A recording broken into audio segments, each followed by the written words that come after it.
Coming up today on RMU Live, a house fire destroys a home in Moon Township, a train derailment frightens residents, and the Playboy founder, Hugh Hefner, passes away. All this and more coming up on RMU Live. Welcome to RMU Live. Today is September 29th, 2017. My name is Reagan Check. And I'm Nick Hedrick. Here's what's happening now. Wednesday afternoon, a coal train crashed, derailing 25 cars in McKeesport. The crash frightened many of the residents. The cleanup continued into Thursday. Authorities report that the tracks are being replaced and the remaining cars are being removed. A fire was reported at 1:30 in the morning after a neighbor heard yelling and popping.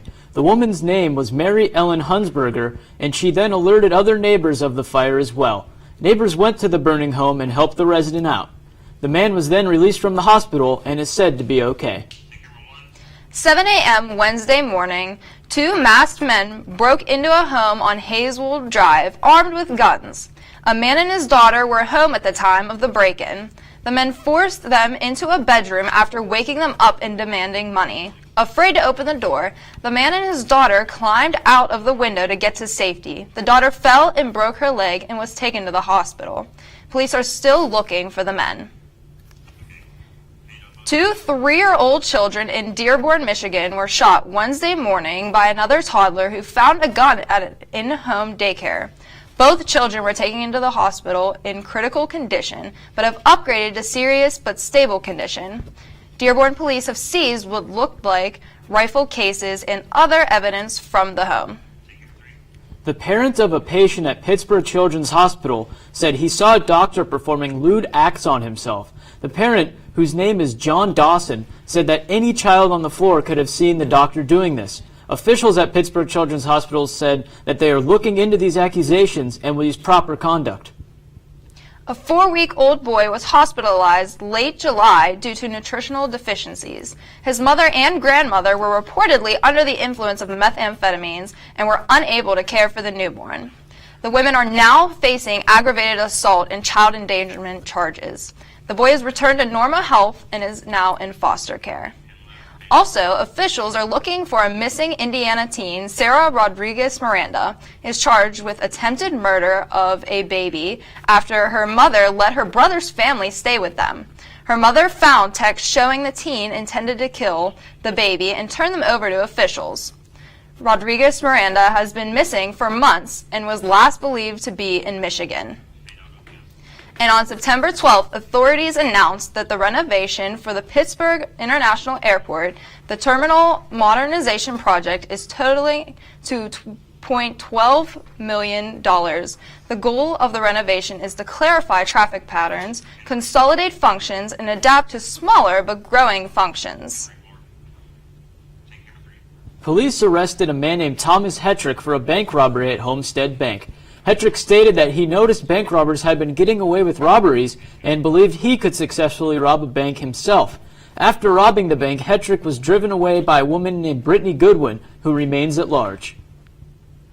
A coach in the West Mifflin School District is being accused of inappropriate contact with a former student and could potentially lose his job. The district superintendent, Daniel Castagna, says the coach is on administrative leave and is cooperating with police. The Jefferson Center was closed this week due to equipment being moved to the brand new Robert Morris Recreation and Fitness Center. Students had to find alternative ways to keep active this week, and the Glow Run 5K gave students that outlet. The run started and finished at the Nicholson Center, and students were also dressed in neon clothes and had glow sticks as well. Runners say it was a great way to keep active during this closure. And be sure to tune into our other shows, RMU Live on Mondays and Fridays at 1 p.m., Sports Talk in the Berg on Tuesdays at 6:30 p.m., and Colonial Sports Center Thursdays at 9:30 p.m. here on RMU-TV. And coming up next on RMU Live, the United States sends strategic military assets to South Korea. And a new law in Saudi Arabia will finally allow women to drive.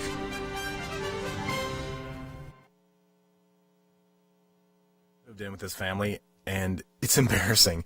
The little one, he likes to go outside and crawl around in the giant litter box. I don't know what he's doing. I mean, I was born and I knew how to use the litter box. Look at that! That's disgusting! Oh, poop already! You're making me nervous. Oh, okay, I can't look at this anymore.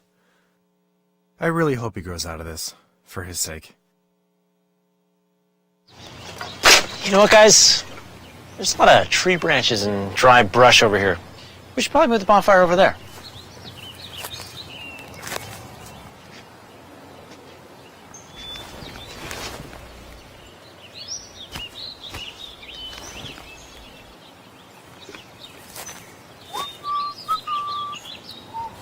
I'm guessing Smokey liked that idea.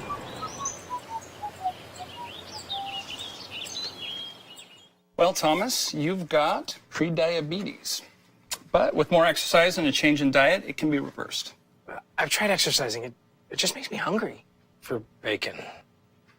I love bacon, too. And who really likes to exercise? Not me. Me neither. Nobody. So we're good? What? Oh, you still have pre-diabetes. Big time.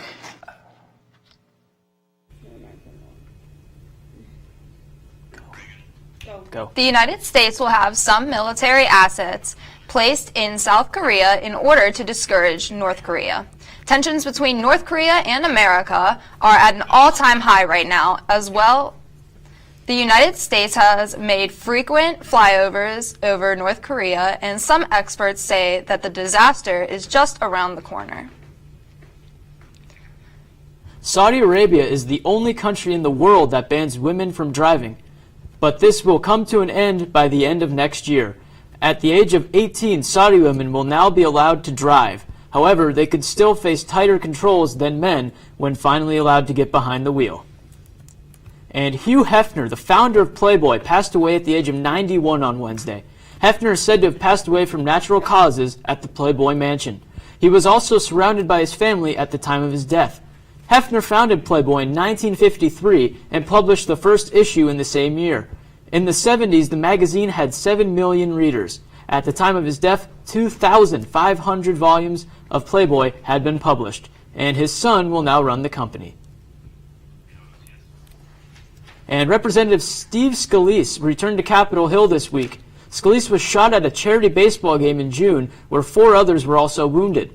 He returned with the help of crutches and reportedly looked thinner. Scalise cast his first vote since June. On Thursday, Vanuatu officials evacuated Ombe Islands due to a volcano that was threatening to blow. The evacuation will continue until October 6th. Officials raised the activity to a level 4 volcano, a level 5 being a major eruption. All residents are being relocated to nearby islands awaiting the outcome of the volcano. An Airbnb guest was arrested after jumping into bed with the host's daughter while naked. Derek Aaron Kinchin was arrested in Minnetonka, Minnesota, following the incident. The girl's father came home and saw the suspect in bed with the girl, and then police arrived and found Kinchin hiding in a neighbor's boat, where he was then arrested. And also, a 28-year-old man had sex with an 11-year-old in France. He lured her in by claiming that he would teach her how to kiss. The child then followed the man back to his home, where they had sex in a stairwell. The child's parent went to the police. However, they could not charge the man because there was no sign of physical violence, so it was said that she consented. Authorities arrested Daniel Nations on Monday after he threatened people with a hatchet near a Colorado trail, not far from where a cyclist was shot earlier this month. The suspect is being investigated for a possible link of the deaths of 14-year-old Liberty German and 13-year-old Abigail Williams, who went missing after a hike and were found shot 60 miles away from Indianapolis the next day. Flights all over the world were delayed after a global flight booking system had what is being called a network issue. The system is operated by Amadeus IT Group SA. 24 departures were delayed. As a result, the company declined to comment on what went wrong. On October 30th, LG will be releasing the LG V30 and will be the first phone that runs on T-Mobile's new LTE Band 71. Earlier this year, T-Mobile bought a nationwide swath of this spectrum for $8 billion and has been building it out. Their goal is to fill the gaps in their rural coverage. Amazon released 6 new products at a recent event. However, the new Echo Spot has stirred up some controversy. This product mainly serves as an alarm clock, but it also has a camera in it for other services on the device. Some people are saying that this is a way to get cameras into people's bedrooms and that it is just the beginning of products like this becoming common. And for all the news you could possibly need regarding RMU sports and arts and entertainment, be sure to check out rmucenturymedia.com. Coming up after the break, weather forecaster Tyler Schlendorn will be in our weather center with a look at this weekend's forecast. And our sports anchor Matt Simkovich will be talking about the NFL season and the Pirates so far when we come back.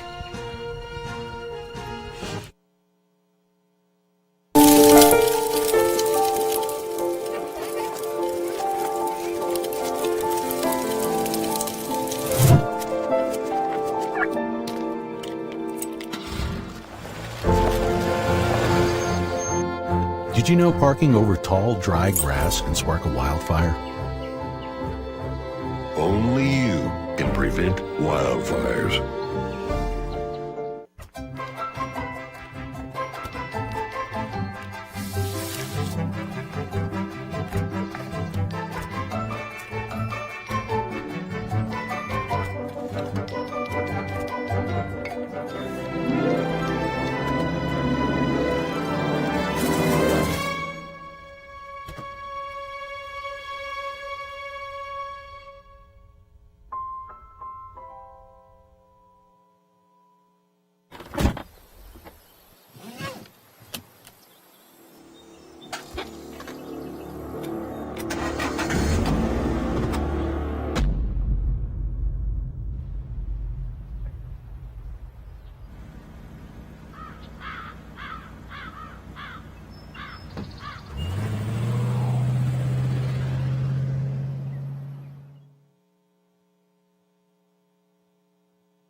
Adventure can be found anywhere, but the best place to start is in the forest. I spy something beginning with S. Snow? No. Snow-covered trees? Nothing to do with snow. Head outside to discover incredible animals and beautiful plants that come together to create an unforgettable adventure. Wow. So grab your loved ones. Don't even. And explore a world of possibilities. Come on, this way. Visit discovertheforest.org to find the closest forest or park to you.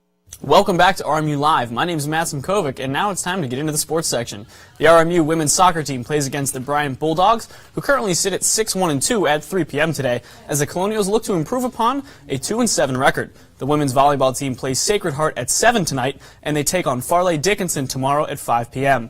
Men's hockey has an exhibition match against Ottawa tonight as we sit just 1 week out from their season opener. The RMU football team plays Duquesne on October 14th. In Pittsburgh sports, the Pirates are finishing up the final 4 games of their season against the Washington Nationals. They sit with a record of 73-86 as of right now. The Steelers play the Ravens on Sunday. Both teams currently have a 2-1 record, and the heated rivalry looks to make this a good matchup. Now let's check how the weekend's weather is looking with Tyler Schlendorn. Thanks, Matt. And now, as you can clearly see today, it's currently 72 degrees out, and it will be pretty sunny today, as you can see. It's going to be, previous record as of today was 86 degrees. Now let's take a look at tomorrow's weather. As you can see, it's going to be a high 66 tomorrow, and the previous record on this day was 84 degrees. Now let's take a look at the 5-day forecast. As you can see, on Saturday we're looking at a high 66 and 43, and it's going to be very sunny. In fact, it's going to be sunny throughout the rest of the week, as we're looking at low to high 80s. And we're also going to be looking at a very pretty cold night as we look at the high 40s to the lowest 50s. So it should be a great day to get some exercise in, maybe go out for a jog. And now, let's throw it back to the desk. All right, and thank you, Tyler. That's all we have for RMU Live. We will see you next week. Have a great day.